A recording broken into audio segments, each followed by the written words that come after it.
Kabadong hinintay ni Madeline ang sagot ni Achilles. Mababakas pa rin sa mukha nito ang galit sa natuklasang pag-inom niya ng alak. Isang baso lang naman ng paboritong brandy ng daddy niya ang kanyang ininom. Pampalakas loob lang habang hinihintay niya ang pag-uwi ni Achilles. Pampamanhid din sa sakit na dulot ng mga nalikhang eksena sa kanyang isip na maaaring dahilan kung bakit hindi agad nakabalik ang binata. Images of him kissing and holding Myra in his arms were enough to make her want to tear her heart out just to stop it from atching. Of course, I love her. Kaya nga ipinakilala ko na siya sa inyo, hindi ba? Sagot ni Achilles, pero sa tonong kulang sa kumbiksyon. Ni hindi rin siya nito matingnan ng tuwid sa mga mata. Sa halip ay sa mga labi niya ito nakatingin.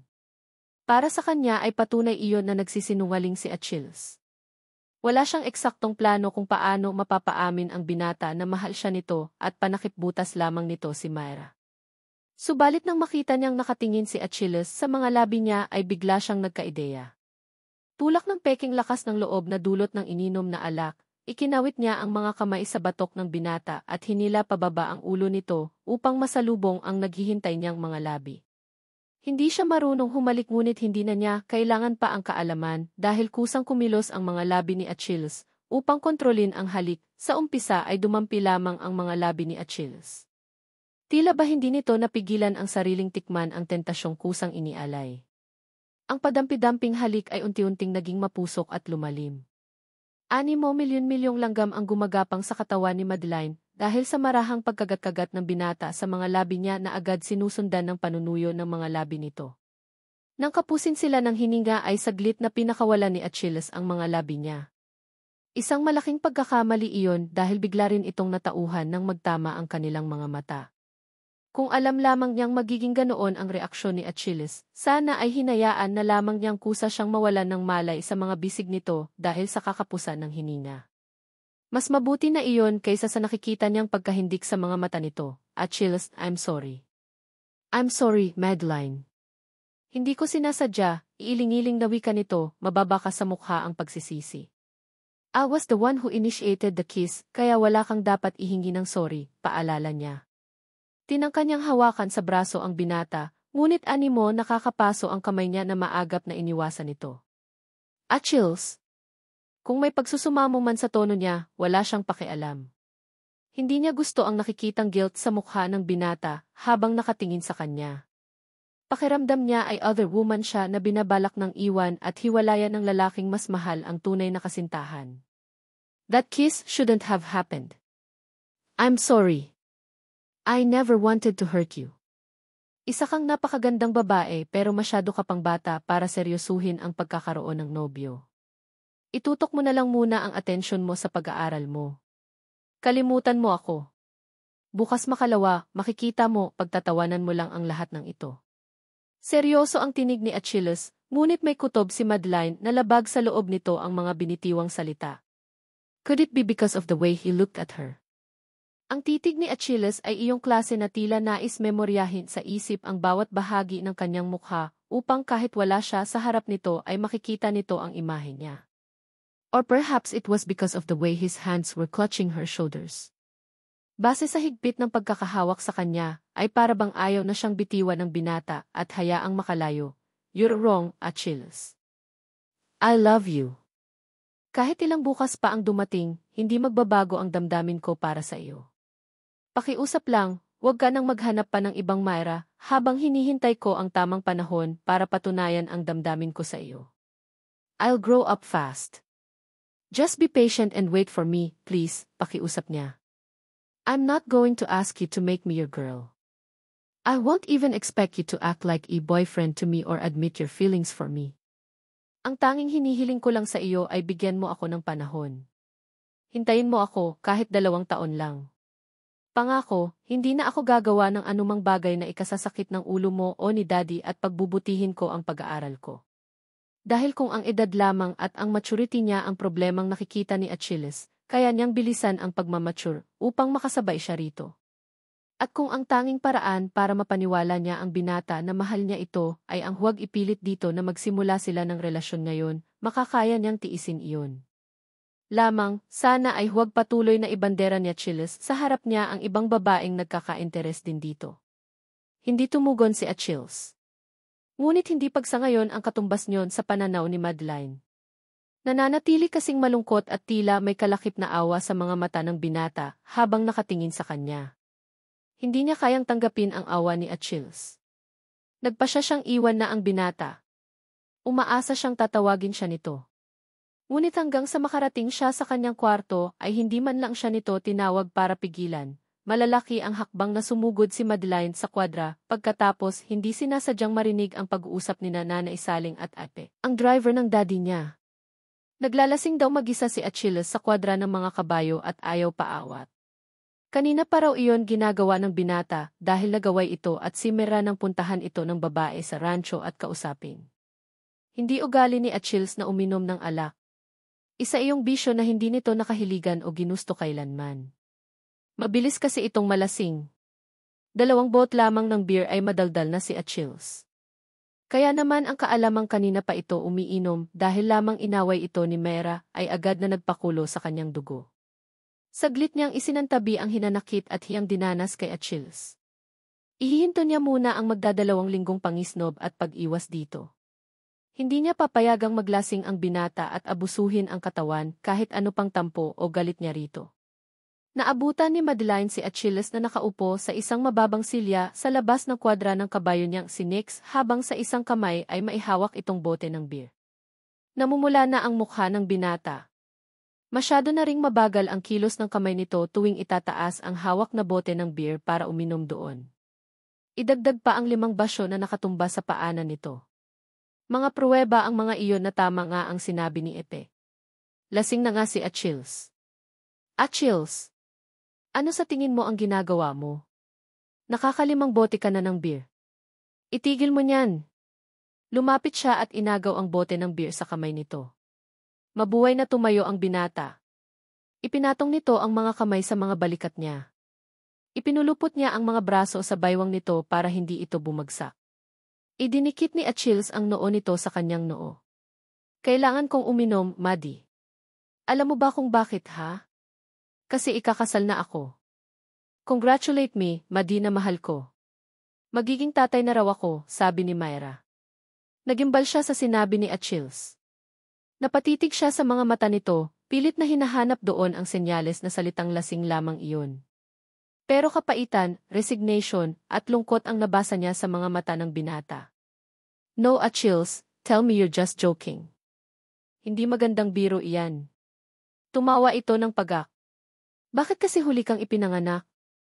At bakit si Ninong Tomas pa ang daddy mo? Ha? May isa pang nakakatawa, alam mo. Nakausap ko si Job kahapon bago ako kinausap ni Myra. Ang sabi niya, kaming dalawa raw ang daddy ng baby ni Myra. Nakakatawa, di ba? Hindi naman iyon itinanggi ni Myra. Ang sabi niya, hindi siya sigurado kung sino talaga sa amin ni Job ang daddy ng baby niya. Ayaw raw siyang seryosuhin ni Job kaya nakiusap siya sa akin na ako na lang ang managot sa kanya. Hindi malaman ni Madeline kung ano ang iisipin dahil sa mga sumunod na revelasyon ni Achilles. Naguguluhan siya kung ano ang unahin. Ang sakit na dulot ng posibilidad na dinadala ni Myra ang anak ni Achilles at kinakailangan nitong pakasalan ang babae o ang indignasyon sa nalamang kataksilan ng babae kay Achilles at pinsan pa nito ang karibal nito. Achilles, bulalas niya ng tuluyan nang mapunta sa kanya ang bigat nito. Nawalan siya ng balanse at natumba. Mabuti na lamang at sa medyo makapal na dayami siya bumagsak dahil kung hindi ay malamang na nabali ang buto niya sa likod. Nyugyug niya ang balikat ng binatang nakapatong sa kanya, ngunit ang tanging sagot na nakuha niya mula rito ay malakas na hilik. Oh, Achilles! What are we going to do now? Naitanong ni Madeline habang hinahaplos-haplos ang likod nito. Mabigat ang binata dahil ang lahat ng bigat nito ay nasa kanya. Pero baliwala iyon sa kanya. Masaya siyang kahit sa pagkakataon man lang na iyon ay malaya siyang mayakap ito. Habang yakap-yakap si Achilles ay nag-iisip siya ng posibleng solusyon sa problema nila. Problema na rin kasi niya ang problema nitong iyon. Kung hindi niya ito matutulungang lutasin iyon, malamang na panoorin niya itong hinihintay sa altar si Myra. Hindi niya iyon makakaya. She didn't know how long she and Achilles were in that position. Hindi niya namalayang nakatulog na rin pala siya. Magdamag din kasi siyang kulang sa tulog dahil sa kakaisip sa binata. Nalaman na lamang niyang nakatulog siya nang magising siya sa maiinit na halik na kumikiliti sa liig niya at bumubuhay sa kanyang mga ugat. Ang bango-bango mo, Maddie. Kapag nakapikit ako at naaamoy ko ang mga bulaklak sa hardin, parang katabi lang kita. Anas ni Achilles sa tapat ng tainga niya bago nito muling isinubsob ang mukha sa gilid ng kanyang liig upang ipagpatuloy ang pagpapak sa sensitibong balat niya roon. Sa bawat hagod ng mga labi at dila ng binata ay kusang umaarko ang kanyang katawan palapit dito, Achilles. Madeline. Dumagundong sa buong kwadra ang galit na tinig ng daddy niya. Mistulang may inihagis na granada sa pagitan nila na napaigkas sina Madeline at Achilles patayo at palayo sa isa't isa. Hindik na napalingon sila sa direksyon ng pinto, kung saan hindi lamang ang figura ng daddy niya ang nakatayo, kundi maging si Myra. Malandi! Mga agaw, sigaw ni Myra na humakbang papalapit kay Madeline. Masakit sa tainga ang mga murang lumabas sa bibig nito patungkol sa kanya at sa mga ninuno niya. Kahit si Achilles ay halatang nabigla sa iniaakto ng babae. Pero bago maabot ng matutulis na kuko ni Myra si Madeline ay humarang sa pagitan nila si Achilles. Sinasabi ko na nga ba? Ang babaeng iyan talaga ang gusto mo. Akala mo ba makikita mo ang anak mo sa akin? Manigas ka, Achilles. Magsama kayo ng babaeng iyan pero ni dulo ng buhok ng anak ko ay hindi mo makikita. Sigurado ka bang anak niya ang dinadala mo, Myra? Lakas loob na tanong ni Madeline. Napakalayo nito sa babaeng nakilala niya nang maghapunan ito kasama nila. Ang babaeng iyon ay poised na poised pero ngayon, kulang na lamang ay maglupa sa isasahig sa pagwawala. Abat, dahil ako, siguradong anak niya ang dinadala ko, matatag na anunsyo ni Madeline. Para bigyang diin ang pahayag ay ipinatong pa niya ang kamay sa kanyang tiyan. Ngunit hindi niya masalubong ang gimbal na tingin ng kapwa na pasinghap sa gulat na ama at katabing binata. At nakasisiguro din siya kaya nga napagkasunduan na naming magpakasal. Kung mapapatunayan mong anak nga niya ang dinadala mo, susuportahan niya ito, pero kung kay Job iyan, si Job ang dapat mong piliting sumuporta riyan. Madeline. Achilles. Sumunod kayo sa akin. Sa bahay natin pag-usapan ito, utos ng daddy niya, namumula sa galit ang mukha, nang tingnan ni Madeline si Achilles ay nakita niyang kay Myra ito nakatingin. Masakit makita ang pag-aalala sa anyo ng binata. Tinangka nitong lumapit sa babae, ngunit pinukol ito ni Myra ng matalim na tingin. Huwag kang lalapit sa akin. I should have known you'd choose her. Siya nga naman ang tagapagmana ng lahat ng ito, mapaklang wika ni Myra na iminuwestra ng kamay ang paligid. What better way to ensure all this would someday be yours than marrying its heiress? Myra, ang bata ay hindi mo anak. In fact, walang bata. Gawa-gawa ko lang ang lahat para mapilitan kang alukin ako ng kasal. Alam ko namang hindi ka seryoso sa akin at ginagamit mo lang akong panakipbutas, pero umasa akong kapag kasal na tayo ay mamahalin mo na rin ako. Umiti ng mapakla si Myra. Tumingin ito kay Madeline at pinukol siya ng matalim na tingin pagkuay bumaling uli kay Achilles. Pero ang gagong si Job, inakalang totoong ang buntis ako at inakala niyang sa kanya iyon. Gusto niya akong pakasalan pero ikaw ang gusto ko. Ang tanga ko, di ba? Tinanggihan ko ang isang heredero para sa isang sampid lang sa rancho na ito. At may relasyon nga ako sa kanya habang tayo pa. Ano naman? Malinaw naman ang usapan natin, di ba? Hanggang kama lang tayo kaya hindi ako nagigilty, matigas pa ring pahayag nito bago walang lingon-likod na iniwan na sila. Kumuyom ng mahigpit ang mga kamay ni Achilles, naniningkit ang mga mata habang sinusundan ng tingin ang papalayong babae. Akmang hahakbang ang binata para sundan iyon, ngunit pinigilan ito ng mataginting na boses ng daddy ni Madeline. Noon lamang napansin ni Madeline na hindi pa pala nakakaalis ang kanyang ama. Achilles! Gusto kitang makausap. Everything inside Madeline seemed frozen. Pangatlong beses nang inulit ng kanyang ama ang tanong kung totoong may nangyari na sa kanila ni Achilles. Mag-isa lamang siyang nakaupo sa harap ng mesa sa study dahil si Achilles ay nakahalukip-kip na nakatayo sa tapat ng bintana. Pero bagaman tatlong di pa ang layo ng binata sa kanya, animo katabi lang din niya ito dahil ramdam niya ang mainit na titig nito na magmula pa kanina ay nakatutok na sa kanyang mukha. Yes, Dad. May nangyari na po, hindi niya maituloy ang hinahabing kasinungalingan. Bigla kasing dumiretso ng tayo si Achilles. Kahit hindi niya ito tingnan, batid niyang mababakas sa mukha nito ang labis na pagkagulantang. Ngayong wala ng problema pa ng pamimikot mula kay Myra, maaari na niyang aminin ang totoo sa daddy niya. Iyon marahil ang inaasahan ni Achilles na gagawin niya, kaya mas pinili nitong manahimik. Subalit sa isip niya, kung gagawin niya iyon ay malamang na makipagbalikan uli si Achilles kay Myra. She saw that intent in his eyes. There was forgiveness and understanding in his eyes while he stared at the other woman. And she just couldn't let him go back to that woman. Mabuti sana kung naging tapat man lang dito ang babae. Pero anong klase ng pagmamahal ang tinutukoy ni Myra gayong pinagtaksila nito ang binata? Siya, kahit sino pa ang iharap sa kanya, tanging si Achilles lamang ang pipiliin niya. Hindi ba mas karapat-dapat na siya ang mahalin nito? 5 years later narinig ni Madeline ang pagsinghap ng nakabungguan niya. Marahil ay iniisip nitong tamad siya dahil hindi siya yumuko para damputin ang handbag na nabitiwan niya. Wala siyang dalang bagahe tulad ng ibang mga pasaherong naroon sa arrival area, kaya malamang na iniisip nitong susundo lang din siya. Ang hindi nito alam, sadya siyang iniwan ng walang konsyensyang sundo niya. I'm sorry. And thank you, malamyos ang tinig na pasasalamat ni Madeline sa babae. Ninisyan niya ito. It's all right, miss. You're welcome. Is this your first time in the Philippines? I can help you find a taxi to take you wherever you want to go. Natawa siya. Actually, miss, kailangan ko ang tulong mo papunta sa phone booth. As don't have Jimoy's cell phone with me. Nakalimutan na yata ako ng kasama ko at iniwan ako. Pabirong sabi niya pero sa likod niyon ay naroon ang pagkabahala at pag-aalala. Napasinghap ang babae. Malamang na narealize na nitong bulag siya. Oh. Of course. Hinawakan nito ang kamay niya. I'll take it from here. Thank you, narinig ni Madeline na sabi ni Achilles. Miss, kilala mo ba siya? Tanong ng babae. Siya ang kasama ko. Thank you, ha? You're welcome. Napaangat ang ulo ni Madeline sa narinig na pagak na tawang nagmula kay Achilles habang papalayo sila sa mabait na babaeng nagalok ng tulong sa kanya. You seem to pick up bleeding hearts wherever you go. Pupusta akong minimemorya ng flight attendant na iyon ang hitsura ko para isuplong sa mga pulis sakaling may mabalitaan siyang babaeng natagpo ang palutang-lutang sa ilog, patuyang sabi ni Achilles. Then you should make sure you don't lose me again, so she wouldn't have to go to the police. Kalmadong wika niya.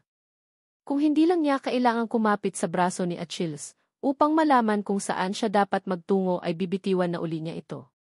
Subalit nadala na siya sa ginawang pagrerebelde kanina nang mawala siya sa gitna ng maraming tao sa arrival area. Tumagal lamang iyon ng ilang minuto pero parang 1 taon ang katumbas niyon.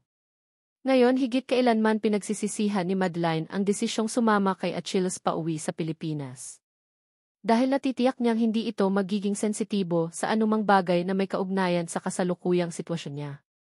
Subalit wala rin siyang mapagpipilian kung mananatili siya sa New York. Hindi siya makakilos ng nag-iisa. Maaari sana siyang kumuha ng private nurse pero mahal ang pasweldo sa mga ganoon. Wala siyang extra na pera dahil halos nasaid ang bank account niya nang kinailangan niyang gamitin iyon upang ibayad sa mga pinagkakautangan ng mommy at stepdad niya. Hindi rin naman siya makakapagpatuloy sa pag-aaral o makakapagtrabaho sa part-time job niya dahil sa kanyang kalagayan.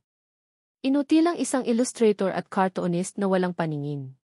Kaya masakit mang marinig ang maaanghang na komento ni Achilles, sisikilin muna niya ang galit at sakit. Wala siyang ibang maaaring takbuhan o hinga ng tulong ngayon kundi ang ama. Dahil alam niyang si Achilles ang pinakapinagkakatiwalaan ng daddy niya, hindi na siya nagulat nang ito mismo ang sumundo sa kanya sa apartment niya upang iwi siya sa rancho. Mahirap lunukin ang mga salitang nabitiwan na. Mahirap ding humingi ng tulong mula sa mga taong nasaktan niya ng labis dala ng kapusukan at kabataan. Lalo pa at isinumpa niya noon na hinding-hindi na uli siya lalapit sa daddy niya dahil sa iniisip niya noong pagtatraidor nito sa kanya nang mas kampihan nito si Achilles kaysa sa kanya. Kaya naman animo mapait na gamot sa bibig ngayon ni Madeline ang umasa sa pag-alalay ng binatang siyang punong dahilan ng estrangement na 5 taong namagitan sa kanilang magama. Pero kailangan niyang tanggapin ang masama sa loob na pag-alalay ni Achilles. Mas masaklap ng ilang libong beses ang maligaw sa gitna ng mga estranghero nang hindi alam kung nasaan siya at kung saan siya pupunta. Wala siyang kadepensa sa sarili. Poor girl. Sayang, ang ganda pa naman. Nga. Pero mukha namang mayaman kaya ayos lang din. Sa narinig mula sa ilang taong nakakasalubong nila ay nanigas ang mga panga ni Madeline sa pagpapanatiling blanko sa ekspresyon ng kanyang mukha. Sa loob ng 1.5 buwang kawalan niya ng paningin ay hindi iyon ang una at nasisiguro niyang hindi rin iyon ang huling pagkakataong maririnig niya ang mga komentong iyon. Tila nawawaglit sa isip ng mga tao na hindi porke bulag siya ay bingi na rin siya. Naikuyom niya ang mga kamay.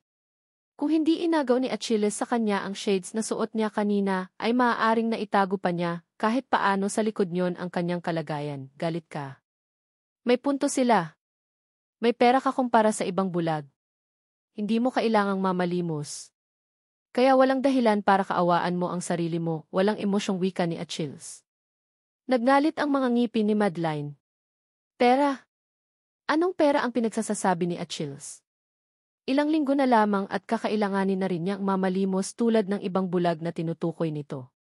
Hindi pa ba pamamalimos ang gagawin niyang pagbalik sa poder ng amang nagtakwil sa kanya? You really like to rub it in, don't you? Hindi ko kinaawaan ang sarili ko. Galeve, look at me, ang lapad pa nga ng ngiti ko, o sarkastikong wika niya. Nagpaskil siya ng maluwang ng ngiti sa mga labi bago nilingon ang binata. Alam niyang sinasadya nitong pikunin siya. Kung iniisip ni Achilles na magmumukmok siya sa isang tabi dahil nasasaktan siya sa mga sinasabi nito, pues, nagkakamali ito. Mas gugustuhin na niyang magpagulong-gulong sa gitna ng highway kaysa ipaalam kay Achilles na sensitibo pa rin siya hanggang sa mga sandaling iyon sa mga iniisip at opinyon nito. Kung gayon, bakit ka nagkukulong sa bahay ninyo sa New York? Saka bakit hindi mo ipinahanap ang estapador mong ina't amain imbes na magmukmok at hintayin ang tulong ng daddy mo para plansahin ang iniwang gusot ng dalawang iyon? God! They didn't even bother to come back para puntahan ka sa ospital pagkatapos mong maaksidente. Marahas na napabuga ng hininga si Madeline. Gusto niyang tanggalin ang kamay niyang mahigpit na nakahawak sa braso ni Achilles. Pero dahil sa pangambang iwan siya roon ng binata at tuluyan ng hindi balikan kapag ginawa niya iyon, nagkasya na lamang siya sa pagbabaon ng mga kuko sa balat nito upang iparamdam ang kahit ikaapat lamang ng sakit na pilit nitong binubuhay sa kanyang dibdib. Mahigit 6 na buwan na akong walang communication sa kanila, kaya imposibleng malaman nila ang tungkol sa kalagayan ko. Ano nang akala mo sa mommy ko, walang kaluluwa na pababayaan lang ako kung alam niya ang sitwasyon ko. Bakit hindi? Nagawa nga niyang ipasa sa iyo ang lahat ng utang niya at ng asawa niya, di ba? Nagawa rin niyang magtago at hindi makipag-communicate sa iyo habang ikaw ang nagbabayad ng mga utang nila, di ba? Stop maligning the mother. She's not like that. Hindi na kumibo si Achilles. Pero ramdam ni Madeline ang tensyon sa paligid. Maya-maya ay nagsalita uli ang binata. Nahimigan niya ang magkahalong hindi pagkapaniwala at pagdududa sa tinig nito. Sinasabi mo bang sa loob ng 5 taon ay nagbago ang mommy mo at bigla ay naging ulirang magulang siya sa iyo? Naririnig mo ba ang sarili mo? Ipinagtatanggol mo ngayon ang pagtatago ng taong ang turing sa iyo ay isang kasangkapang maaaring gamitin at pakinabangan. Hindi na tumugon si Madeline. Walang saysay na ipaliwanag niya ang kanyang nararamdaman. Her mother may not be the best mother there was, but at least, she stood by her side when her own father turned his back on her in favor of this man beside her. Hindi niya alam kung anong masokistang parte niya ang patuloy na umaasa sa paglambot ng puso ng daddy niya o ni Achilles, kaya nang maganap ang car accident na kinasangkutan niya ay araw-araw niyang inabangan ang pagdating ng dalawa sa ospital. Dahil alam niyang imposibleng malaman ng kanyang ina't amaing matagal nang nagtatago sa mga pinagkakautangan ang nangyari sa kanya, wala siyang mapagpilian kundi ibigay ang pangalan ng daddy niya bilang next of kin niya. Ang ama niya at si Achilles lamang ang maaari niyang sabihan tungkol sa nangyari sa kanya. Nakatanggap naman ng sagot na tawag si Madeline mula sa daddy niya pero nalaman niyang hirap itong magbiyahe. Naka-wheelchair na raw kasi dahil sa pagkakastroke 1 taon na ang nakalipas. Si Nanay Saling naman ay mahina ang panubigan kaya hindi na makakabiyahe ng malayuan. Dahil doon, nasiguro niyang si Achilles ang darating upang asikasuhin ang paghahanap sa kanyang ina't amain at bibisita sa kanya habang nakakonfine siya sa ospital. Subalit ni Anino ni Achilles ay hindi nakita ni Madeline sa buong durasyon ng mahigit 1 buwang pananatili niya sa ospital. Sa halip, ang dumating ay si Tito Freddy, ang abogado ng daddy niya at ang malayong pinsan niya na si Irene. Ang dalawa ang nagayos ng mga bayarin niya sa ospital at kumuha ng pansamantalang private nurse na mag-aalaga sa kanya. Ang buong akala nila ay babalik din agad ang paningin niya. Nabulag siya dahil sa optic nerves na na-damage, dahil sa malakas na pagkakaumpog ng kanyang ulo sa bintana ng tumaob niyang kotse, pagkatapos iyong mahagip ng nawalan ng prenong 6-wheeler truck. Subalit nang maoperahan sa mga mata ay hindi pa rin makakita si Madeline. Sa kabila ng findings ng mga doktor na wala naman na raw pisikal na problema ang kanyang mga mata, hindi pa rin bumabalik ang kanyang paningin. Noon isinuhestyon ng mga doktor na sa isang psychiatrist na siya kumonsulta. They thought she was suffering from hysterical blindness, also known as the conversion disorder. Iyon ang naisip na dahilan ng mga doktor pagkatapos malaman ng mga ito na bago siya na aksidente ay tambak page 25 of 321 ang problemang kinakaharap niya sa personal niyang buhay bukod pa sa wala siyang malapit. Nakamag-anak na nakasama noong mga unang araw pagkatapos maganap ang aksidente. Madalas daw kasi na nagsasuffer ng hysterical blindness ang isang pasyente kapag matindi ang pinagdaraanan nitong emosyonal na mga problema na pinalala ng aksidenteng kinasangkutan nito, kaya mas pinipili ng isip na i-block ang kakayahang makakita upang maiwasang harapin ang mga naturang problema. Nang malaman ng daddy niya ang kanyang kalagayan ay agad nitong iginiit na umuwi na siya sa Pilipinas sa halip na patuloy na iasa sa nurse na kinuha ni Tito Freddy ang kapakanan niya. Wala sa loob na inikot-ikot ni Madeline ang bracelet na suot niya sa kaliwang kamay. Hindi niya maunawaan kung bakit suot pa rin niya ang bracelet gayong wala namang kahulugan iyon mula sa taong nagsuot niyon sa kanya 6 na taon na ang nakararaan. Iyon ang tanging patunay na minsan ay naging mahalaga rin siya sa paningin ni Achilles. Bakit suot mo pa iyan? Umaasa ka bang mapapanatili ka niyan sa villa nang higit pa sa kinakailangan mong itagal doon? Paangil na tanong ni Achilles. Natigilan si Madeline. Hindi niya inaasahan ang asidong taglay ng boses ni Achilles na para bang mas gugustuhin pa nitong mamalimos siya sa kalsada kaysa iuwi siya sa villa. Hindi ko isinusuot ito. Si Nurse Raleigh ang pumili nito at nagsuot sa kamay ko, pagsisinungaling niya. Sa isip ay humingi siya ng tawad sa walang malay na private nurse na kinuha ni Tito Freddy para pansamantalang mag-alaga sa kanya. Nawaglit sa isip niyang hubarin ang bracelet. Dahil sa kanyang kaba mula pa nang dumating si Achilles sa apartment niya nang nagdaang araw, ay hindi na niya naalalang suot pa rin niya ang bracelet na iyon. Hubarin mo iyan. At kung binabalak mong magkaroon uli ng karapatan sa rancho, dahil sa kalokohang sinimulan mo noon, mag-aaksaya ka lang ng panahon. Ibinenta na ni Ninong Tomas ang rancho sa akin at hindi ko na uli isusuko sa kahit na sino ang karapatan ko sa lupaing 2 dekada kong pinaghirapan. Kumislot ang puso ni Madeline sa hapdi dahil sa taglay na diin at determinasyon sa tinig ni Achilles. Kailan ko ba hinangad na mapasa akin ang Delval, Achilles? Kahit noong mga bata pa tayo, alam ko nang sa iyo iyon mas dapat ipamana ni Daddy dahil ikaw ang katukatulong niya sa pagtatrabaho roon. Hindi tumugon ang binata. Sa halip ay ipinatong nito ang isang kamay sa ulo niya at inilagay ang isang braso sa kanyang baywang. Nasa tapat na tayo ng van. Yumuko ka, utos nito habang inaalalayan siya sa pagsakay sa backseat. Ani mo kay tagal nang ginagawa iyon ni Achilles, dahil sigurado ang bawat kilos at posisyon ng mga kamay nito upang maiupo siya ng hindi nauntog. May palagay si Madeline na ginawa lamang iyon ni Achilles, dahil gusto nitong alisin sa isip niya ang paksang inuusi sa rito. Hindi naman kasi nito ginawa iyon noong mga unang beses na sumakay sila sa sasakyan. Basta sinabi lang nitong pasakay sila sa sasakyan at hinahayaan na siyang sumakay mag-isa pagkatapos sabihin kung nasaan ang pinto. Kinapa niya ang seatbelt para ikabit pero inunahan na siya ni Achilles. I can do it, git niya dahil ayaw niyang maakusahan na namang umaasa sa tulong ng iba dahil sa kanyang kalagayan. Kanina, kaya siya naglakas loob humakbang palayo ay dahil sa akusasyong iyon ni Achilles. Pero heto ngayon at pinangungunahan siya nito sa pagsakay sa van at hanggang sa pagkakabit ng seatbelt niya. Sa susunod na, nagmamadali ako. Baka ma-traffic tayo papuntang Pantalan. Naramdaman ni Madeline ang pagupo ni Achilles sa tabi niya at ang pagsasara ng pinto ng van. Umalis na tayo, ate. Ate, bulalas ni Madeline. Tumingin siya sa harap, umaasang tama ang tinitingnan niya at hindi ang bintana. Ikaw ba iyan, ate?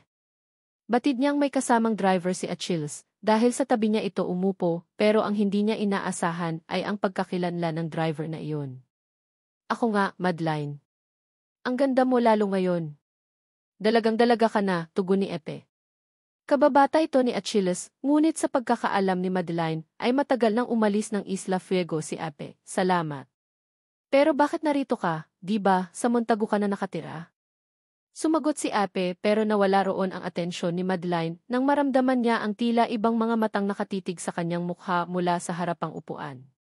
May tao sa tabi ni Epe ayon sa matalas niyang pandinig na tila na-develop ng husto mula nang mawala ang kanyang paningin.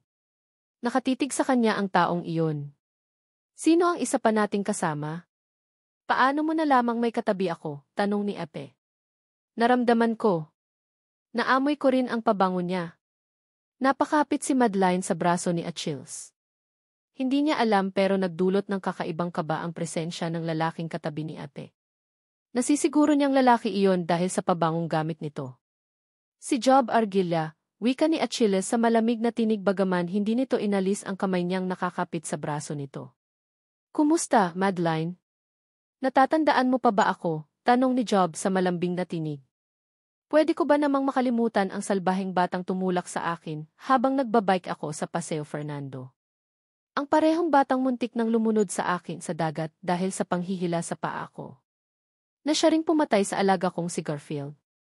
At siya ring, enough, Madeline. Nasisiguro kong tinutusta na siya sa impyerno dahil sa mga kasalanang iyon, bahagyang may kaaliwan sa tonong sawata ni Achilles na tinapik-tapik pa nito ang kanyang kamay. Bumaling si Madeline kay Achilles. Tauhan mo na rin ba siya? Laking tuwa niya kung naghihirap na ang mga Arguilla at kinakailangan ni Job na magtrabaho para kay Achilles at sa Delval. Malakas na halakhak ni Job ang sumagot sa tanong. Kay Achilles naman ay paninigas ng brasong kinakapitan ni Madeline ang reaksyong nakuha niya. It's the other way around, darling. Si Achilles ang bago kong horse trainer. Lumapit ang boses ni Job, marahil ay humarap ito sa backseat, upang mas mapagmasdan ang magiging reaksyon ni Madeline sa sinabi nito. Napakunot noo si Madeline sa kalituhan. Bakit kinakailangan ni Achilles na magtrabaho para kay Job gayong may sarili itong rancho na kailangang atupagin? But who manages Delval if Achilles is working for you? No one since nothing is left of Delval to manage, tugon ni Job. Napasinghap sa pagkagulat si Madeline. Imposible ang sinasabi ni Job. Walang anumang nabanggit ang daddy niya o kahit si Achilles tungkol sa ganoong estado ng Delval sa buong durasyon ng muli nilang pagkikita. Marahil nga ay napakaikli pa lamang ang nakalipas na 72 hours mula nang dumating si Achilles sa apartment niya sa New York. Pero siguro naman, ang tungkol sa pagkakabenta o pagkalugi ng Del Valle ang unang-unang paksang babanggitin nito sa kanya. Nais pa niyang magusisa tungkol sa impormasyong sinabi ni Job, ngunit pinigil siya ng mariing pagpisil ni Achilles sa kamay niya, na nahimik na siya. Del Valle Ranch Isla Fuego, nadismaya ka ba? Dahil hindi na kasing tayo gaya ng dati ang inaakala mong babalikan mo rito sa villa?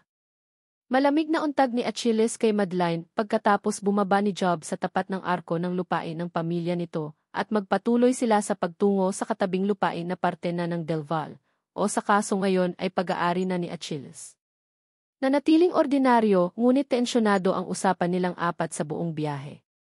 Tuwing magtatanong kasi si Madeline tungkol sa nakakagulat na anunsyo ni Job ay iniiba ni Achilles ang paksa o kaya ay sinasabi nitong walang anumang problema sa Delval na kailangan niyang pagtuunan ng malalim na pag-iisip. Ang Delval ay si Achilles at kapag sinabi nitong wala siyang dapat aksayahing oras sa pamomroblema tungkol sa sinabi ni Job, wala siyang dapat pang ibang isipin. Batid ni Madeline na ilang beses tinangka ni Job na makasarilinan siya, lamang ay hinaharang ito ni Achilles. Ramdam din niya ang iritasyon ni Job na bagaman tauhan ganitong masasabi si Achilles, ay hindi naman nito masalungat ang kagustuhan ni Achilles na huwag ipaalam sa kanya ang buong detalye ng pinasabog na bomba ni Job tungkol sa villa. Napansin din ni Madeline ang pag-iiwas sa kanya ni Achilles kay Job habang lulan sila ng barkong naghatid sa kanila sa isla. Sa laot ay inutusan siya ni Achilles na manatili sa loob ng kabin niya dahil wala raw itong oras para bantayan siya. Ayaw raw nitong makonsyensya kung sakaling mahulog siya sa dagat dahil sa paggala niya sa upper deck. Hindi naman niya alam kung ano ang pinagkaabalahan nito sa 5 oras na nasa laot sila. Pagkatapos kasi siyang iwan sa loob ng cabin ay nawala na sina Achilles at Ape bagaman inilagay ni Achilles sa speed dial 1 ang numero nito sa cellphone niya upang madali niyang makontak ang binata kung sakaling kailanganin niya ang pag-assist nito. Huwag kang mag-alala, hindi ka naman namin patutulugin sa kwadra kasama ng mga kabayo. Exaggerated ang sinabi ni Job. Nakatayo pa rin ang mansyon at may mga natitira pang tauhan sa rancho para mag-assist sa iyo habang naroon ka at nagpapagaling. Wika ni Achilles na siya na ngayong nasa driver's seat habang katabi nito sa passenger seat si Ape. Pinagpahinga ni Achilles si Ape. Ano ang ibig sabihin ni Job tungkol sa Del Valle? At bakit kailangan mong magtrabaho bilang horse trainer ng mga argila? Akala ko ba, malaki ang ipinamana ng Lolo Lonzo mo sa iyo nang mamatay siya? Kamakailan lamang nalaman ni Madeline mula sa pakikipag-usap sa daddy niya sa telepono ang tungkol sa manang iniwan ni Lonzo Argila para kay Achilles. Ang parting natanggap ni Achilles ay para daw sa yumaong ina nito. Hindi raw iyon agad nalaman ng binata dahil nakipagsabuatan pala ang abogado ng matanda sa iba pang kamag-anak ni Achilles upang kamkamin ang mga naiwan ng lolo nito. Kung hindi pa dumating sa bansa ang tunay na apo ni Lolo Lonzo na si Jean-Luc Chenier, ay hindi mabubunyag ang katiwalian ng abogado at ng mga gahamang kamag-anak ni Achilles. Si Jean-Luc na isang half-French half-Filipino businessman ang mismong nagasikaso upang mapunta kay Achilles ang parte nito sa manang iniwan ni Lonzo Argila. Ang manang iyon nga rin mismo pala ang ginamit ng binata upang isalba ang Del Valle sa tiyak na pagkalugi 3 taon na ang nakararaan. Sa tingin ni Madeline ay 1 minuto ang lumipas bago niya nakuha ang hinihintay na sagot. Nang magsalita si Achilles ay mababa ka sa tinig ang kapaitan. Inuulit ko, wala kang dapat intindihin, Madeline.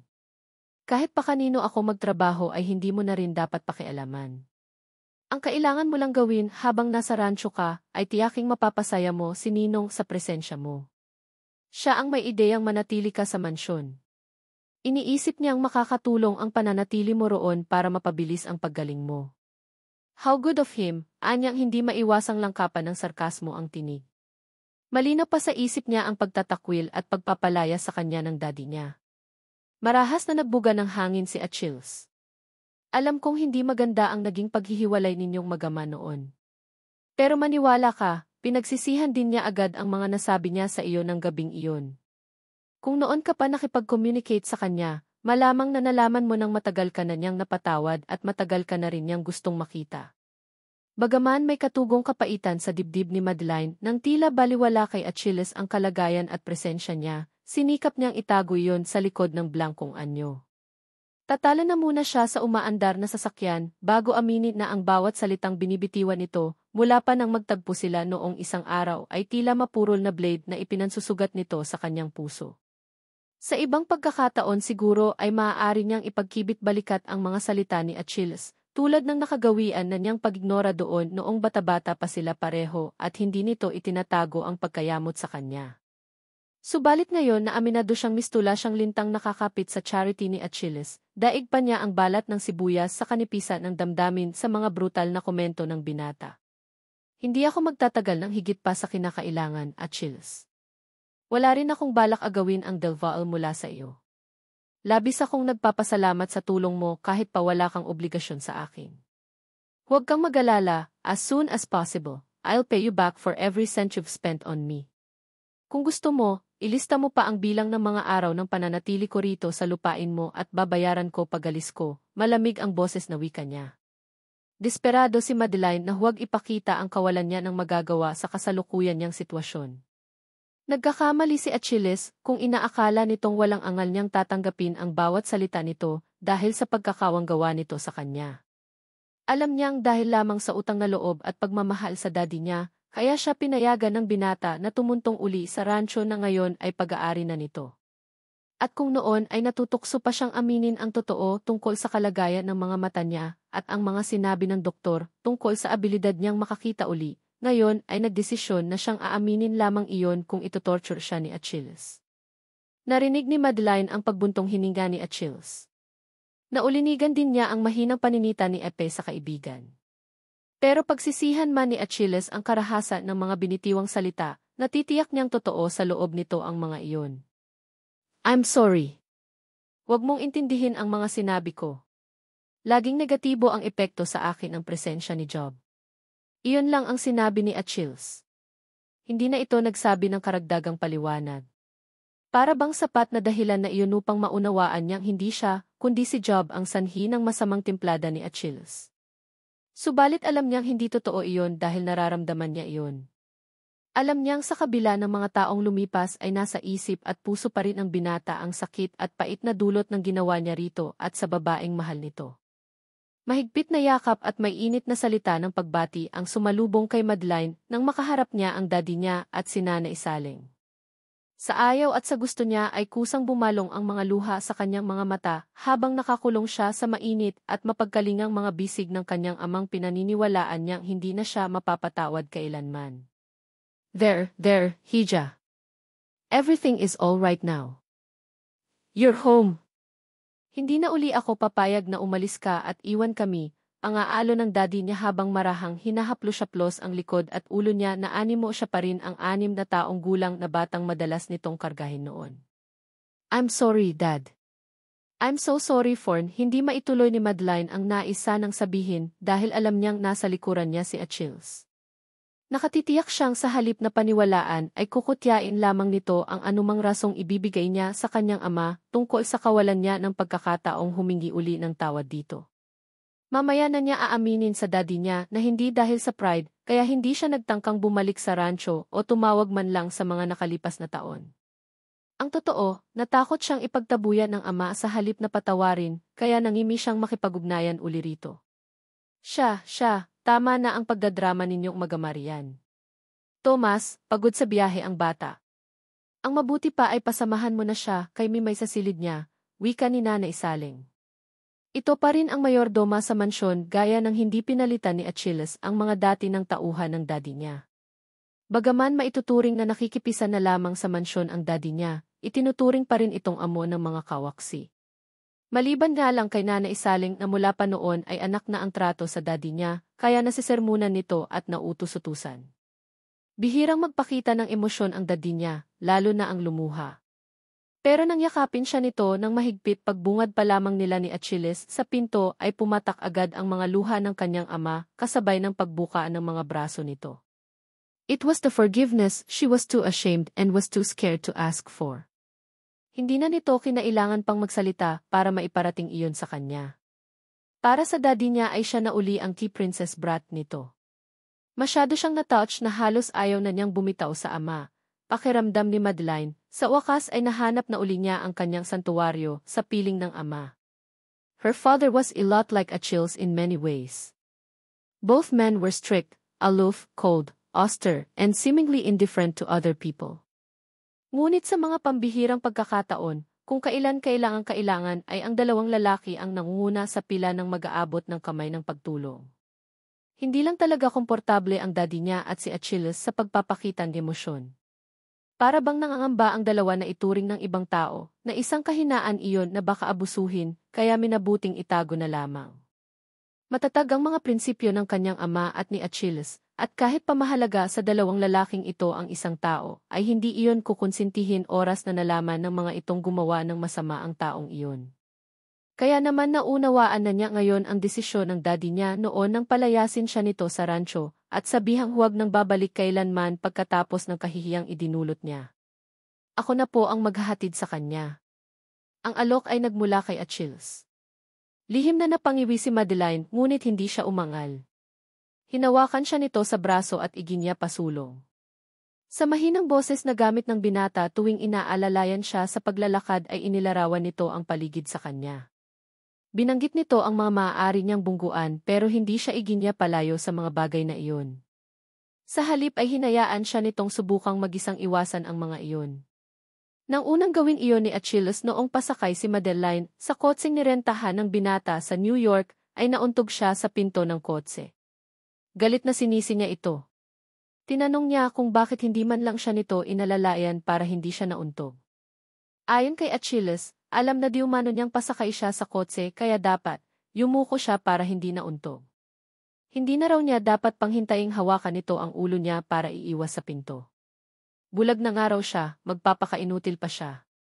Ano pa raw ang magiging silbi niya kung ang lahat ay iaasa niya sa mga taong nakapaligid sa kanya? Noong una ay nagalit si Madeline. Nasaktan kasi siya sa mga binitiwang salita ni Achilles. Ngunit hindi naglaon ay nabura din ang galit na iyon nang mapagtanto niyang siya ang mali. Umasa siya na sa muli nilang pagkikita ngayong bulag siya ay mag-iiba ang trato nito sa kanya. Ganoon kasi ang nangyari sa ibang nakakakilala sa kanya. Bigla ay nagbago ang pakikitungo ng mga ito sa kanya. Kung hindi siya lantarang iniwasan ay sobra-sobra namang atat ang mga kakilala niya sa paggawa ng mga bagay para sa kanya na para bang kaawa-awa siya at kailangang abutan ng anumang tulong na maaaring iabot ng mga tulad ng mga itong nakakakita at hindi bulag na tulad niya. She should have known that Achilles would always remain what and who he was no matter what the situation was. Hindi ito magiging mahina o malambot dahil lamang may kaharap na taong may kapansanan. Hindi rin naman nito ipagsisigawan ang kaperpektuhan nito sa harap ng taong may kapansanan. Sa halip ay hahanapin ni Achilles ang natirang lakas at abilidad na naturang tao at pipiliting gisingin iyon upang magamit niyon. He hated whining losers. Para dito, ang lahat ng tao ay dapat tulad nitong malakas at matatag pa rin sa kabila ng maraming pagsubok sa buhay. Huwag mong isipin kahit isang saglit na porke buong puso kang tinanggap ni Ninong Tomas at Nana Isaling ay nangangahulugan na iyon na pwede kang magbuhay prinsesa uli rito sa villa. Iba ang sitwasyon ngayon sa sitwasyon noon, Madeline. Ang lahat ay obligadong tumulong at hindi ko gustong marinig di ginagamit mo ang kapansanan mo para umaktong parang prinsesa na kailangang minuminutong pinagsisilbihan, babala ni Achilles nang sa wakas ay huminto sila sa paglalakad. Hindi sila umakyat sa hagdan kaya natitiyak ni Madeline na ang tinungo nilang silid ay isa sa mga guest rooms sa first floor at hindi ang dati niyang silid. Sa kalagayan niya ngayon ay pabor iyon. Hindi na niya kakailanganing magpanhikma na og tuwing tutungo siya sa silid. Subalit may isang makulit na parte ng damdamin niya ang kumirot sa kaalamang isa na lamang siyang bisita sa tahanang iyon at hindi isang tunay na naninirahan doon. If you hate me so much until now, Achilles. Bakit hindi ka tumanggi sa utos ni Daddy na sunduin ako sa New York? After all, iyon na ang mansyon at ang rancho. Maaaring hindi ka maniwala pero walang hiling si Ninong Tomas na hindi ko gagawin. Kung nangangahulugan iyon na kailangan kong pagtiyagaan ang presensya mo rito sa villa, gagawin ko pa rin iyon. Siya lang ang tanging mahalaga sa akin. Ibibigay ko sa kanya ang anumang makakasaya sa kanya, kahit pa nangangahulugan iyon na kailangan kong makasama sa bahay ang makasarili niyang anak, mariing wika ni Achilles. Hindi akalain ni Madeline na ipagpapasalamat niya kailanman ang nangyari sa kanyang mga mata, pero ng mga sandaling iyon ay ganoon ang nadarama niya. Kung nakakakita kasi siya ay hindi niya gugustuhing makita ang puot sa anyo ni Achilles na nahimigan niya sa tinig nito. Madalas na napakalamig at napakapormal ang binata, kaya inaakala ng lahat na manhid at wala itong puso. Subalit siya ang isa sa mga taong nakakaalam kung gaano kalawak ang kapasidad nitong magmahal. Minsan na siyang naging saksi kung paano ginawa ni Achilles na sentro ng buhay nito si Myra. Iyon nga lang kung gaano ito katindi magmahal, ganoon din ito katindi kong magalit. Hinagilap niya ang braso ni Achilles, ngunit mabilis na inilayo nito iyon. Tila ba ipinaparating sa kanya na kaya lamang ito pumayag na magkadikit ang mga balat nila ay dahil kailangan at kung wala ang pangangailangan na iyon ay wala siyang karapatang madampian man lang ng kamay niya ang braso nito. She wanted to hate him for treating her so rudely, for being so cold and untouchable. Ngunit may karapatan ba siya gayong siya naman ang pumutol sa taling dating nagbibigkis sa kanila? Hindi mo pa rin ba ako napapatawad, Achilles? Hindi umaasam si Madeline at tratuhin siya ni Achilles na tulad ng dati. Batid niyang imposible na niyang maibalik ang pagtingin na magitan sa kanila noon. Ngunit hindi rin ba pwede kahit ang pag-asam niya ng pagpapatawad nito? Her sins were the sins of that silly, bratty, and selfish 17-year-old girl she was. Would her 22-year-old self have to keep on paying for those sins? Wala siyang narinig na anuman mula kay Achilles. Ilang segundo pa muna ang lumipas bago niya natuklasang nakalabas na pala ng silidang binata. Kung bago o pagkatapos ng pagsusumamo niya rito ay hindi niya matiyak. Tama si Achilles. Napakalayo nga ng inaasahan ni Madeline na madaratnan sa Del Valle Ranch. Sa pangulit niya sa daddy niya ay napaamin niya ito tungkol sa tunay na estado ng rancho. Baon sa utang ang rancho sa mga argila, kaya para mabawasan ang utang ay kinailangan ni Achilles na magtrabaho bilang horse trainer ni Job. Dad, mahusay magpalakad si Achilles na rancho. Di ba, ang sabi mo? Kaya ka tumutol na umalis siya rito ay dahil wala kang kilalang kasing husay niyang magpalakad ng rancho. Ang sabi mo pa, kung hindi siya umalis para mag-aral at magtrabaho sa isang rancho rin sa Australia, ay malamang na hindi nalugi ang rancho. Apparently, 2 years after she left, Achilles also left the ranch. Tinanggap nito ang alok na managerial position ng pinsan nitong si Jean-Luc sa rancho niyon sa Australia. Nang nagdaang taon lamang bumalik si Achilles sa Pilipinas. Bumalik ito dahil sa pakiusap ng daddy niya na noon ay sagad na hanggang liig ang pagkakalugi ng rancho. He was able to save the ranch from bankruptcy and take over from you when he came back a year ago. Paano nangyaring hanggang ngayon ay lugi pa rin ang Del Valle? Dahil nagkasakit ang mga baka, pineste ang mga pananim, dumaan ang El Niño, sinundan nila niya, at idagdag pa ang mga pagnanakaw sa mga hayop, pataba, at imbak na mga produkto sa bodega. Kahit anong husay ng isang tao ay walang magagawa laban sa puwersa ng kalikasan, hija. Siyempre pa, nariyan din ang mga taong nais magpabagsak kay Achilles. Hindi pa rin tumitigil si Job sa pagsira kay Achilles. Bumuntong hininga ang kanyang ama. Bakit ba kasi kay Job kayo umutang? Napilitan lang ako. Noong mga panahong yon ay hiyang-hiya ako kay Achilles. Napalunok si Madeline at hindi nakaimik. Batid niyang dahil sa kagagawa niya, kaya nagkalamat ang dating maayos na relasyon ng daddy niya at ni Achilles. Ngunit ngayong narito na si Achilles, ang gusto lang ni Job na kabayaran ay ang itrain ni Achilles ang mga kabayo niyang pangkarera, pagpapatuloy ng kanyang ama. Dad, meron pa po akong naitatabing. Hindi natapos ni Madeline ang sasabihin dahil naramdaman niya ang presensya ni Achilles. Some odd sixth sense told her it was him. At ano naman ang may tutulong mo, Madeline? Ni hindi mo mahanap mag-isa ang kwadra. Babagsakan ka na ng niyog sa ulo ay hindi mo pa alam na nasa ilalim ka na ng puno niyon. Achilles, saway ng daddy niya. Marahil ay nakita nito ang pagguhit ng sakit at pait sa kanyang mukha. Totoo naman ang sinasabi ko, Ninong. Wala siyang maitutulong sa atin. Ang pinakamabuti niyang gawin ay ang i-focus ang lahat ng lakas niya sa pagpapagaling. Maaari ngang ako mismo ay walang maitulong sa pagpapatakbo nitong rancho, Achilles. Pero ang mga painting at sketches ko ay maaaring makabawas sa magpipinta ka. Guguhit. Sa kalagayan mo, patuyang puto ni Achilles sa iba pang sasabihin ni Madeline. Nanggigigil na napatayo si Madeline at dahil hindi niya natantiya ang layo ng coffee table sa harap niya ay nabangga niya iyon ng tuhod. Tumapon sa kanyang paa ang bumagsak na mga tasa ng kapeng naroon. Ni hindi siya makapiyok sa hapdi ng init ng likidong nabuhos sa balat niya, napamura ng malakas si Achilles. Hindik na napabulalas naman ang daddy niya. Dinig niya ang pag-uunahan ng dalawa na makalapit sa kanya. Ayos ka lang ba? Nag-aalalang tanong ni Achilles. Maingat at mabilis na binuhat siya nito at dinala sa banyo. Nang naroon na sila ay itinapat nito sa paa niya ang portable showerhead. I'm sorry. Nagulat si Madeline sa nahimigang pagsisisi sa tinig ni Achilles. You should be more careful.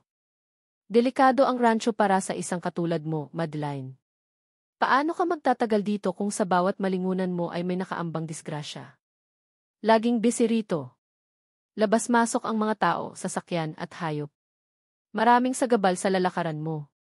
Maraming lugar na mapanganib gaya ng ilog, creek, bangin, pastulan, kwadra at nyugan.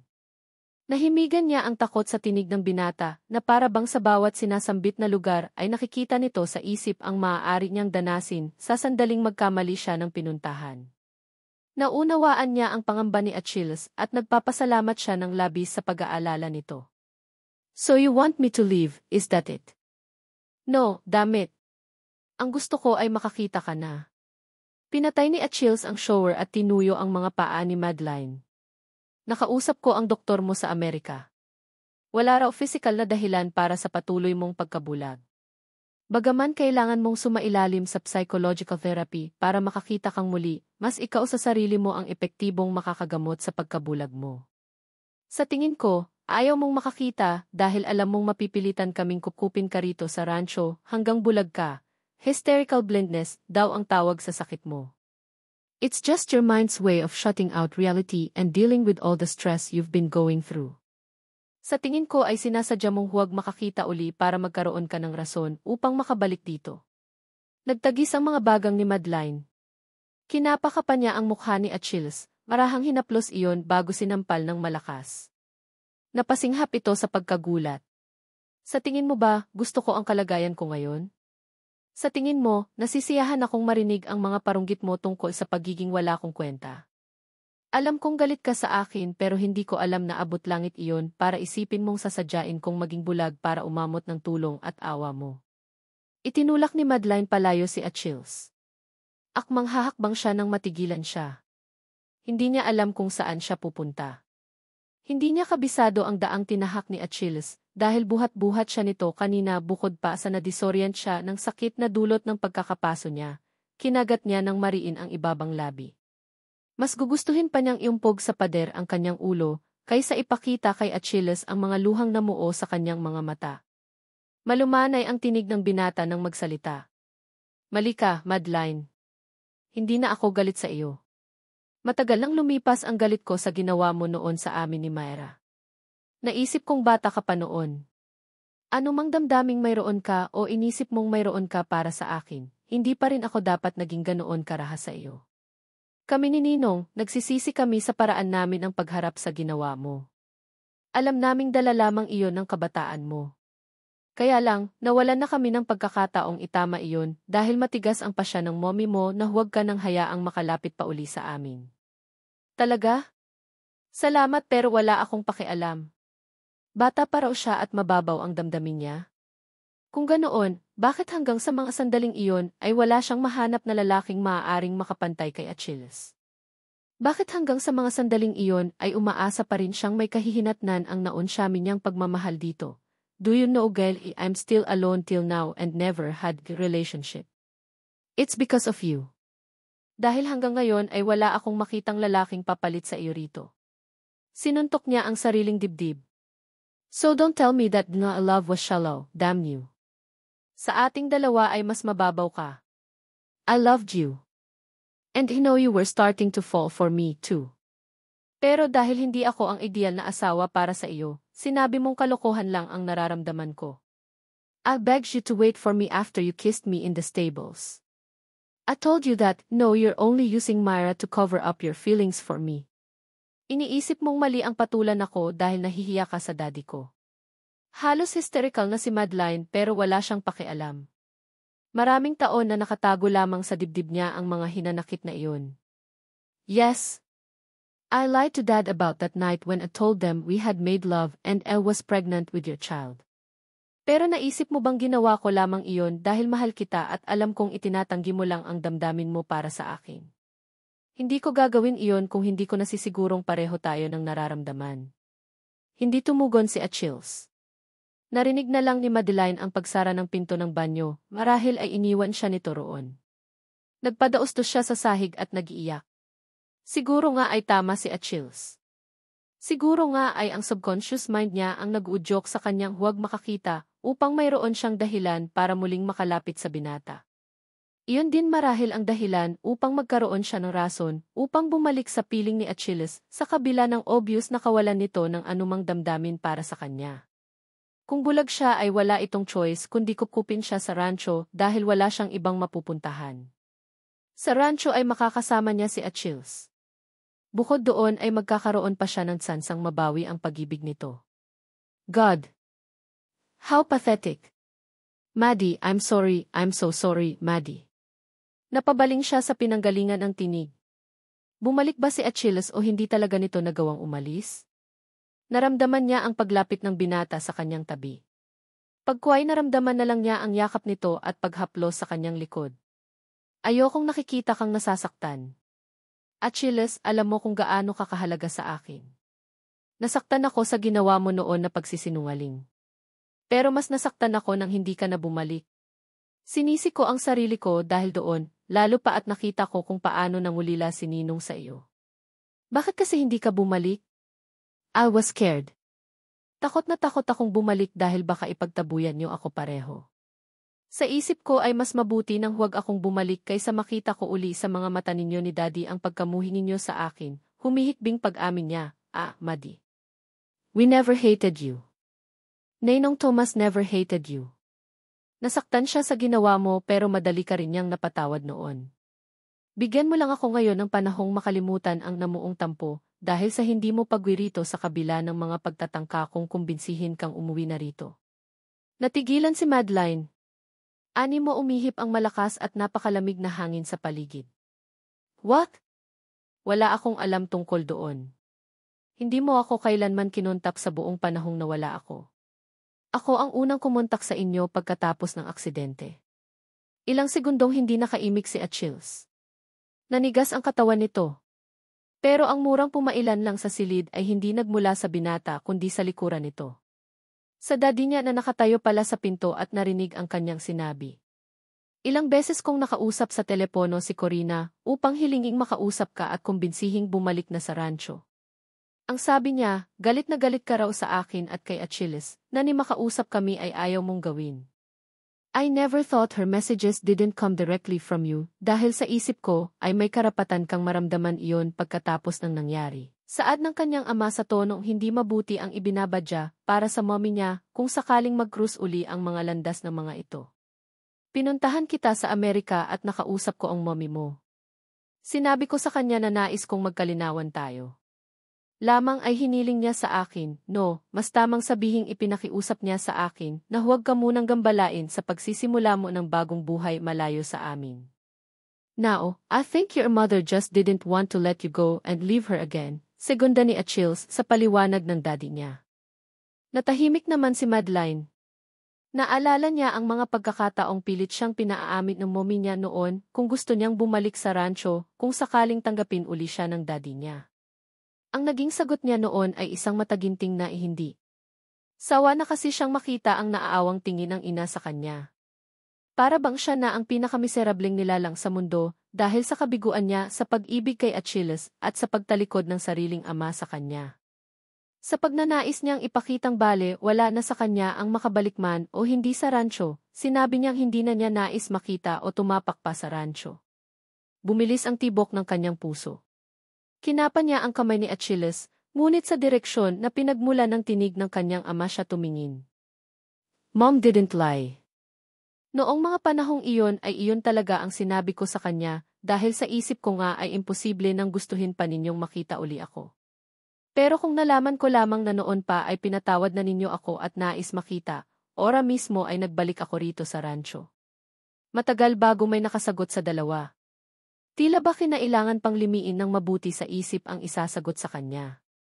I was on the way to the airport after learned about your accident when Ninong Thomas had the heart attack.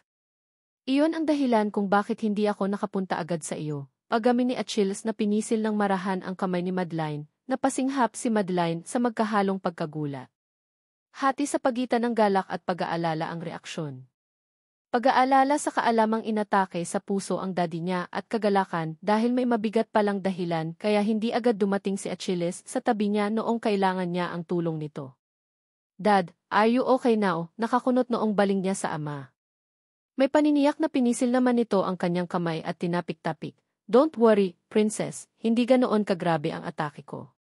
Nag-alala lang ako ng labis sa nalaman kong aksidenteng kinasangkutan mo. Pero nang matiyak sa akin ni Freddy na ligtas ka na ay kumalma na rin ako. Who's there? Kinakabahang tanong ni Madeline nang makarinig ng kaluskos mula sa likuran. Hinihintay niya ang pagbabalik ni Achilles. Nagyaya kasing magpiknik ang binata, ngunit dahil sa excitement ay nakalimutan nitong bitbitin ang jog ng inumin kaya bumalik ito sa bahay. Ngunit bago iyon ay tiniyak nitong ligtas siya at komportable sa kinaupuan, inilatag ni Achilles ang kumot at pinaupo siya roon. Inilagay rin ito sa kamay niya ang cellphone niya na naka-speed dial sa numero ng cellphone nito. Mayroon ding walkie-talkie na ang kapartner ay hawak-hawak ni Achilles. Para daw madali niya itong matatawagan kung sakaling may nangyari o kung may kailangan siya. He was totally going against his earlier warning words. Iyong hindi siya dapat umasang tatratuhing prinsesa sa rancho ngayon dahil hindi raw niya dapat gamitin ang kanyang kapansanan para lalong kawawain ang sarili. Si Achilles mismo ay buong pusong nagpapakaalila sa kanya. Hindi pa man niya nasasabi ang kailangan o gusto niya ay nakahanda na itong iabot iyon sa kanya. Mistula siyang national treasure sa museum kung ituring. Bawal lumakad sa kung saan-saan nang walang nakabantay sa kanya, bawal pakilusin o pagawain ng mabibigat na bagay, nilangaw ay bawal dumapo sa kanya at kung ano-ano pang bawal. Para matiyak na hindi na siya mabubunggo uli sa mga hindi niya nakikitang bagay sa harap niya, ay ipinaalis nito ang lahat ng malalaking furniture sa mga parte ng bahay kung saan siya madalas maglagi. Noong una ay naaliw si Madeline at kinilig sa pag-aalala ni Achilles, ngunit lately, pati siya ay napapraning na sa binata. Kaya nga kahit ayaw pa siya nitong iwan mag-isa upang balikan ang naiwang inumin nila ay naggalit-galitan na siya. "You're not helping me with your coddling, Achilles. Hindi ako inutil para lagi mong bantayan. How could I heal if you're making it so easy for me to be blind, di ba?" Sabi ni Dr. Santibanez, ay kailangan kong isiping wala naman na akong dapat pang takasan sa realidad para magamot na ang sakit kong ito.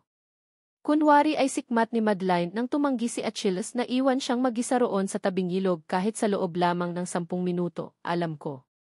Pero, damn, Maddie, I just don't want anything bad to happen to you.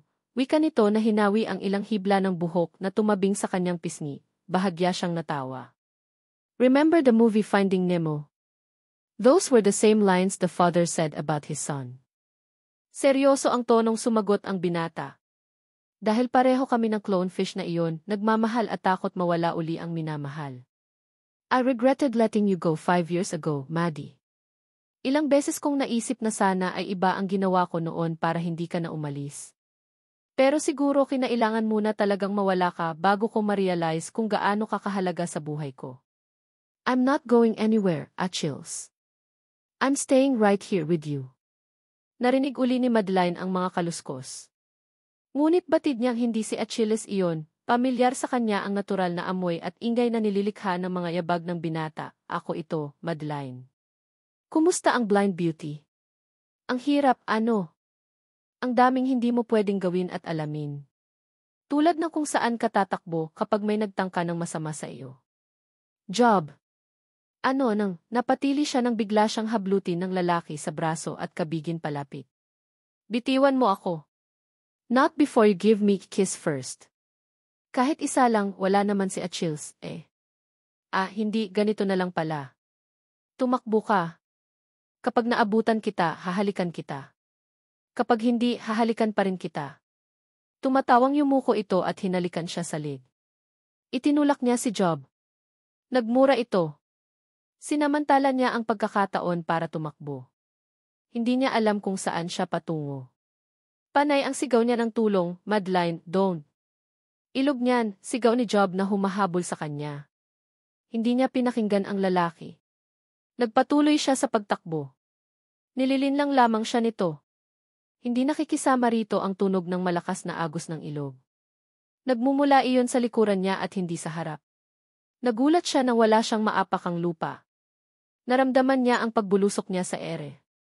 Kasunod niyon ay naramdaman niya ang paglubog niya sa napakalamig na tubig. Madeline. Marunong siyang lumangoy ngunit dahil sa takot ay tila nakalimutan niya iyon. Naramdaman niya ang paglabusaw sa tubig di kalayuan sa kinaroroonan niya. Kasunod niyon ay naramdaman niyang may humablot sa kanyang baywang. Hinawakan siya niyon sa baba upang manatiling nakalitaw ang ulo niya sa tubig. Ayos ka lang ba? It was Achilles' voice. Nahimigan ni Madeline ang matinding pag-aalala roon. Bunsod sa nangyari ay nanginig siya at napaiyak sa matinding takot. Niyakap siya ng binata at inalo. It's all right, baby. It's all right. I've got you. It doesn't matter if you never see again. I'll be your ayes from now on, magtatalaga ako ng mga tagapag-alaga mo. Don't worry, you'll be fine. Pangako, ako ang bahala sa iyo. Hindi kita pababayaan. Achilles, nababaghang sambit niya. Itinaas niya ang kamay para madama ang mukha ng binata. Kagaya niya ay nanginginig din ang katawan nito. I'm sorry, hindi ko sinasadya. Nagbibiro lang ako, Madeline, anang nag-aalala ring tinig ni Job. Naramdaman ni Madeline ang paglingon ni Achilles. Get out of Isva's sight, you bastard. Kapag nakita uli kita rito sa loob ng rancho ko, tinitiyak ko sa iyong ikaw ang lulunurin ko sa ilog Freya, pasinghal na banta nito kay Job. Narinig ni Madeline ang mga papalayong yabag. Hinarap uli siya ni Achilles. Are you really all right, Maddie? Mahinahon na uli ang tinig nito. I'm fine. Achilles, bakit hanggang ngayon ay malaki pa rin ang galit sa iyo ni Job? Ang sabi mo, pagkaalis ko ay hindi mo naman na binalikan pa si Myra. Bakit galit at bitter pa rin siya hanggang ngayon? Ilang sandaling tahimik ang binata. Maya-maya ay bumuntong hininga ito. Hindi ko agad sinabi ito sa iyo dahil wala pang katiyakan kung totoo nga o hindi ang sinabi ng kapatid ni Myra kay Job. Maddie, Myra left Isla Firgo the same day you did. Nagsinungaling siya nang sabihin niyang hindi siya buntis. Ang sabi ng kapatid niya, 3 buwan na raw siyang buntis pero nang malaman niya ang tungkol sa iyo, nasaktan siya kaya pinili niyang itago sa akin ang totoo. Nagkaanak kayo ni Myra? Tila biglang nagkaroon ng bikig sa lalamunan ni Madeline. Paano kung bumalik si Myra at pilitin si Achilles na panagutan ang anak? Paano na siya? Ang totoo, hindi ko alam. Pwedeng anak ko nga ang dinadala niya pero pwede ring hindi. Pwedeng anak ni Job yung bata. Itinatanong mo kung bakit galit sa akin si Job. Nagagalit siya dahil hindi niya alam kung saan naroon si Myra at ang anak nito. Malakas ang kutob niyang anak niya ang bata. Ako ang sinisisi niya sa pagalis ni Myra, as if I loving Myra rather than you could have stopped her from leaving. Iuwi na kita. Iginya siya patungo sa pinagtalian ni Achilles ng kabayo. Saka na tayo magpiknik. Kailangan mong magpalit ng damit bago ka pa magkasakit. Inalalayan siya sa pagsakay sa kabayo bago pumuwesto ang binata sa likuran niya.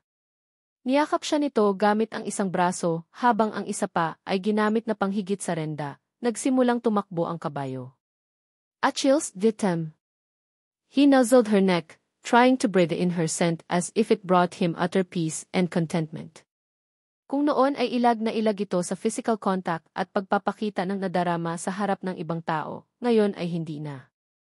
Tila ba nais nitong bumawi sa 5 taong pangungulila sa kanya, kaya hindi makontentong maglambing ng sila lamang dalawa ang nasa paligid.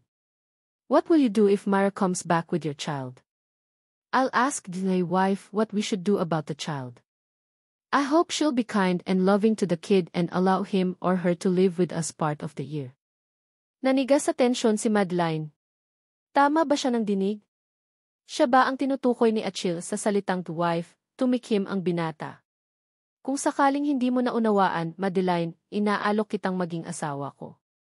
Gusto kong maging kahati ka sa pagdedesisyon tungkol sa anak namin ni Myra sa sandaling matagpuan na siya ng inupahan kong private investigator. Wala kang dapat ipagselos kay Myra noon man o ngayon. Dahil tama ka. Noon hanggang ngayon ay ikaw ang mahal ko. Achilles, gumaralgal ang tinig niya nang sambitin niya ang pangalan nito. Nagumapawang tuwa sa kanyang dibdib. Kumapit siya ng mahigpit sa braso nitong nakapulupot sa kanyang baywang. Hinihintay ko ang sagot mo, Maddie. Bao, kunwari ay paangil na untag nito. Yanis, ganda talaga ng mga mata mo, anas ni Madeline sa gitna ng paghahanda nilang mag-asawa para sa pupuntahang libing. Hindi pa rin siya makapaniwalang nakakakita na uli siya. 1 minute there was just darkness and nothingness, the next the trees were rushing towards her and then the icy river was just a few feet from her. Gumuhit ang pagkagulat sa anyo ni Achilles nang sabihin ni Madeline na nakakakita na siya pagkatapos siya nitong maagap na pigilan sa muntik na namang pagkahulog sa ilog. Tiningnan siya ng mataman ni Achilles. Sinalubong niya ang titig nito. Kasabay ng pagbadha ng katuwaan sa mukha ni Achilles ay niyakap siya nito ng mahigpit. That was 2 months ago, a week just before they got married. Tulog na ba si Miro? Tanong ni Madeline na ang tinutukoy ay ang anak ni Myra.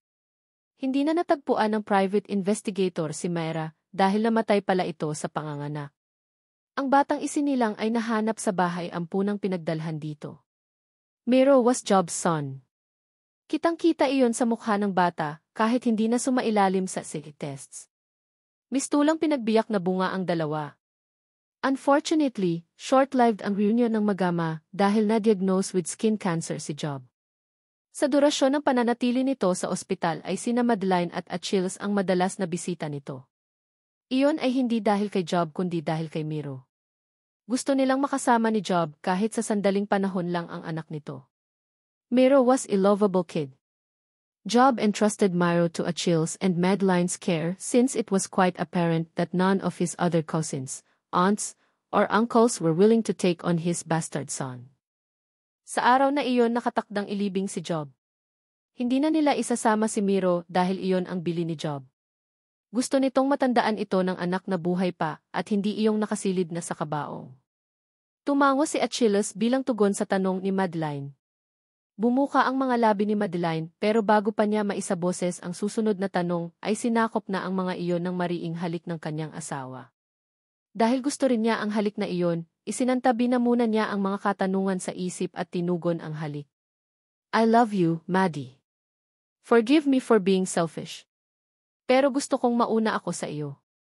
Dahil hindi ko nakakayanin pang mawala ka uli sa buhay ko. I love you, too. Kaya huwag kang umasang mauna dahil sasabay ako sa iyo kahit ano ang mangyari. Kapag hindi ko pa oras, wala kang magagawa kundi maghintay sa akin. Tumawa si Achilles, saka nagkibit balikat, well, I've waited 6 years before you were born. I guess I could wait 100 years more of living with you and loving you before we face the end. Wakas,